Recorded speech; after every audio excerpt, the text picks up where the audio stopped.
I'm always asking folks to try to do something nice for people if they get an opportunity to, whether it's just hold a door open for somebody or if they're short a little bit of money on the grocery bill, maybe you could pay that at the checkout.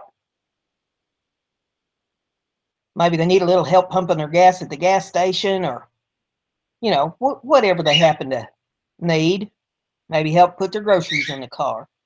Well, here a while back, I had one of those experiences, but it was a little comical. Normally, you just do something nice for people and go on about your business and it ain't no big thing. But this one turned out to be funny. At least I thought it was funny. I don't know how the people around me felt about it. But I was headed into the grocery store one day and there is a lady over at the place where they park the vehicles for the handicapped, and she's loaded her groceries into her vehicle. She's all done with it as I headed up there. And she had one of them scooters that they ride around on in the grocery store.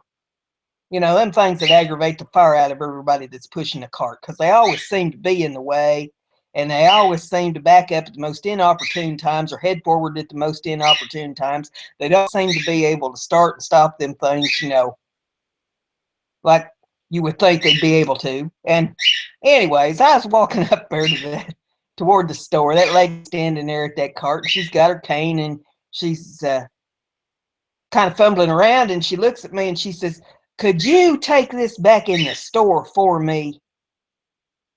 And I said, "Well, I could try. I mean, I've never rode one of them things before, so I don't know." And she says, "Oh, it's easy. It's easy." She says, "You just get on it and you push the handle to go, and when you want to stop, you let go of the handle. It's very simple." And I said, "Well, what if I need to back up?"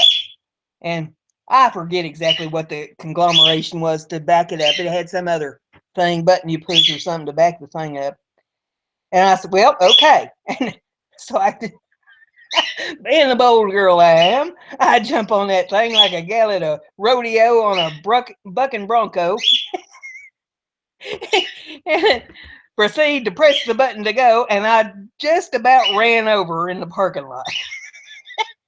Her eyes got about as big as her face, and I know my head about exploded. And I said, "Oh, ma'am, I am so sorry. I'm so sorry. I didn't realize it was that sensitive." And she says, "You push the button to go, and you go." And I said, "Well, I'll tell you what. Why don't you get in your vehicle before I try it again?"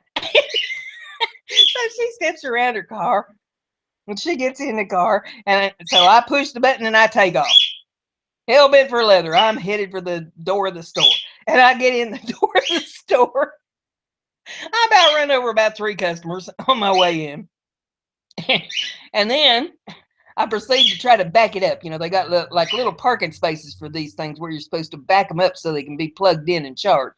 So I proceed to try to back this thing up, and I hit the wrong button and I plow into a wall. And there's a lady sitting on a bench inside the store door there, probably waiting for more people to come out or somebody to pick her up with her groceries or something. She's just looking at me like, "What in the world?" And I said, "I ain't never rode one of these before. I'm trying to do somebody a favor bringing this thing back in here." And she just kind of shook her head. I finally got it backed up and got off that thing. And I'll tell you what, I don't ever want to have to ride one of them scooters as long as I live.